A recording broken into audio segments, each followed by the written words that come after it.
آدمی کو فرائض کے ساتھ ساتھ نوافل کا بھی ذخیرہ رکھنا چاہیے۔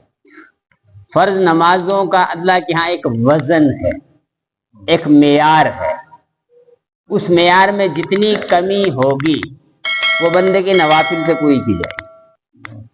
فرائض کی کمی نوافل سے، فرض نماز کی کمی نفل نماز سے، فرض روزوں کی کمی نفل روزوں سے، فرض زکوٰۃ کی کمی نفلی صدقہ و خیرات سے۔ تو فرائض کی کمی نوافل سے پوری کی جائے گی۔ فرائض کے اہتمام کے ساتھ ساتھ ہمیں نوافل کا بھی ایک بہت بڑا ذخیرہ تیار کرنا چاہیے۔ علامہ سیوطی رحمۃ اللہ علیہ نے لکھا ہے کہ 70 نفل ایک فرض کے برابر ہے۔ اب بتاؤ اگر فرض میں کمی رہ گئی تو کتنا بڑا ذخیرہ نوافل کا ہونا چاہیے جس کے ذریعے سے فرائض کی کمی پوری ہوگی۔ حضور پاک علیہ الصلوۃ والسلام جب رمضان کا مہینہ آتا تھا تو آپ کی عبادت میں اضافہ ہو جاتا تھا، آپ کی نماز میں اضافہ ہو جاتا تھا۔ تو رمضان کے اس مبارک مہینے میں فرائض کے اہتمام کے ساتھ ساتھ نوافل کا بھی ہم اہتمام کریں، اور تھوڑی سی ہمت کریں تو نوافل کا اہتمام ہو سکتا ہے، مشکل نہیں۔ تہجد کی نماز کا اہتمام، سحری کے لیے تو اٹھتے ہی ہیں، تہجد کے بھی نوافل پڑھ لیں۔ حدیث میں آیا کہ افضل ترین نماز فرض نمازوں کے بعد سب سے افضل نماز وہ تہجد کی نماز۔ اسی طرح اشراق بھی ہم بآسانی پڑھ سکتے ہیں۔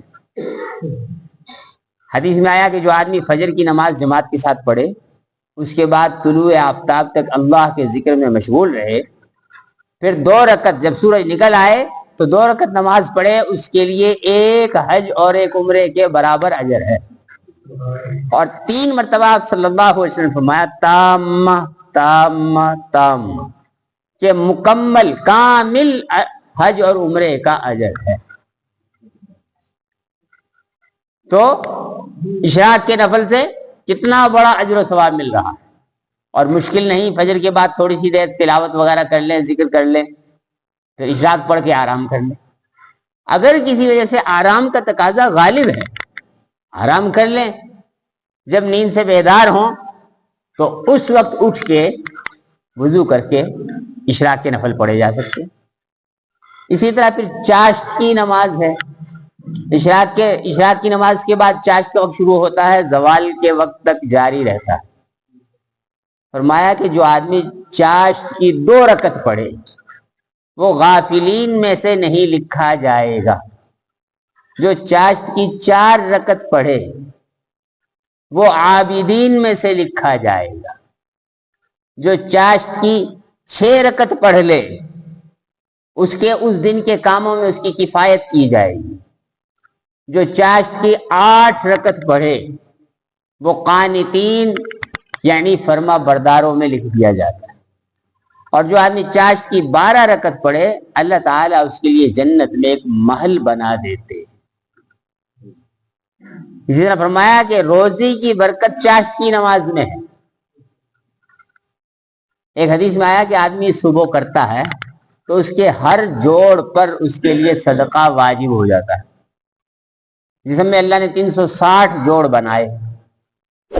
تو صحابہ نے یا رسول اللہ ہم میں سے کون شخص اس کی طاقت رکھتا ہے کہ ہر روز 360 صدقے کرے؟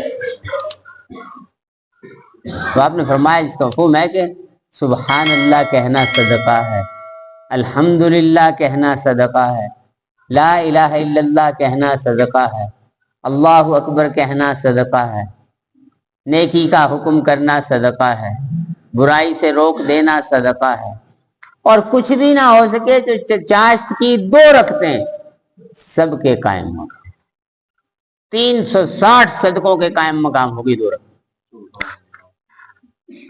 تو ہر شخص جب آرام کے بعد جب گھر سے نکلتا ہے اپنے کسب معاش کے لیے، دفتر جانے کے لیے، کاروبار میں جانے کے لیے، تو عام طور پہ لوگ غسل کرتے ہیں سو کے اٹھنے کے بعد، یا کم از کم ہاتھ منہ دھو کر اپنے کام کے لیے نکلتے ہیں، تو اس وقت وضو کر کے 2 رکعت پڑھ کے اپنے کام کے لیے روانہ ہوگی، مشکل نہیں ہے۔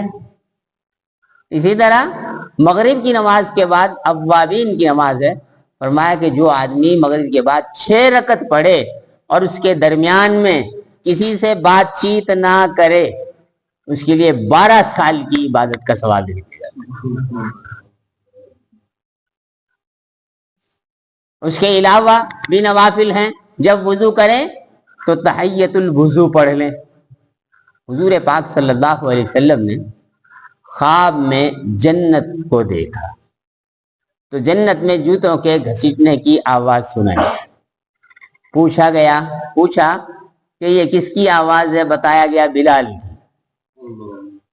آپ صلی اللہ علیہ وسلم نے پوچھا، اے بلال تیرا وہ کون سا خصوصی عمل ہے جس کی وجہ سے تو جنت میں بھی میرے ساتھ؟ تو کہا یا رسول اللہ اور تو کوئی عمل نہیں، باوضو رہتا ہوں، جب وضو ٹوٹ جاتا ہے تو پھر وضو کرتا ہوں اور اس کے بعد جس قدر ہو سکے نماز پڑھتا ہوں، یعنی تحیۃ الوضو۔ اسی طرح مسجد میں جب آئیں اور وقت ہو، موقع مل جائے تو 2 رکعت تحیۃ المسجد پڑھیں۔ حضور پاک علیہ السلام نے ارشاد فرمایا جب تم میں سے کوئی شخص مسجد میں جائے تو بیٹھنے سے پہلے 2 رکعت پڑھ لیا کرے۔ اسی طرح خدا نخواستہ کوئی گناہ ہو جائے تو اس کے بعد صلاۃ التوبہ پڑھے۔ حدیث میں آیا کہ جو آدمی اچھی طرح وضو کرے اور پھر اس کے بعد 2 رکعت نماز پڑھے، اللہ سے مغفرت کی دعا کرے، اس کی مغفرت کر دی جاتی ہے۔ جب کوئی ضرورت حاجت پیش آئے تو صلاۃ الحاجت پڑھے۔ اللہ تعالیٰ فرماتے ہیں وَاسْتَعِینُوا بِالصَّبْرِ وَالصَّلَاةِ کہ مدد حاصل کرو صبر کے ذریعے سے اور نماز کے ذریعے سے۔ کوئی راحت اور نعمت ملے تو صلاۃ الشکر ادا کرے۔ تو حضور پاک صلی اللہ علیہ وسلم نے امت کو نوافل کی ترغیب دی ہے۔ نوافل کے ذریعے سے بندہ اللہ کے قریب ہوتا رہتا ہے۔ تو رمضان المبارک میں فرائض کے اہتمام کے ساتھ ساتھ ہم سارے کے سارے اس کی نیت کریں کہ نوافل کا بھی اہتمام کریں۔ مشکل نہیں ہے، تھوڑی سی ہمت کرنے کی بات ہے۔ ہمت کرے انسان تو کیا ہو نہیں سکتا، وہ کون سا عقدہ ہے جو حل ہو نہیں سکتا۔ تو اگر ہمت کریں گے تو مشکل نہیں ہے، اور ہمت نہ کریں تو پھر جی کام کرنا ہو طریقے ہزار ہیں، کام کرنا ہو طریقے ہزار ہیں، نہ کرنا ہو بہانے ہزار ہیں۔ سحری کے وقت کہیں گے جی سحری کھائیں گے نفل پڑھیں، مغرب کے بعد کہیں گے بھائی افطار کھائیں، ابھی ہم نے تراویح بھی پڑھنی ہے، تو 6 رکعت اوابین کی نفل کیسے پڑھیں؟ اور دن کو کاروبار کریں یا چاشت کی نماز پڑھیں، اور اشراق کی نفل پڑھیں یا آرام کریں؟ تو انسان اگر بہانے تلاش کرے تو بہت سارے بہانے، لیکن اگر ہمت کرے تو میرے محترم بزرگ دوستو بہت ساری کمائی کر سکتا ہے۔ اس مبارک مہینے میں نفل کا ثواب فرض کے برابر، فرض کا ثواب 70 فرضوں کے برابر۔ اتنا اجر بڑھ گیا، اتنا اللہ نے بہترین موقع دیا ہے، ہم اس سے فائدہ اٹھائیں۔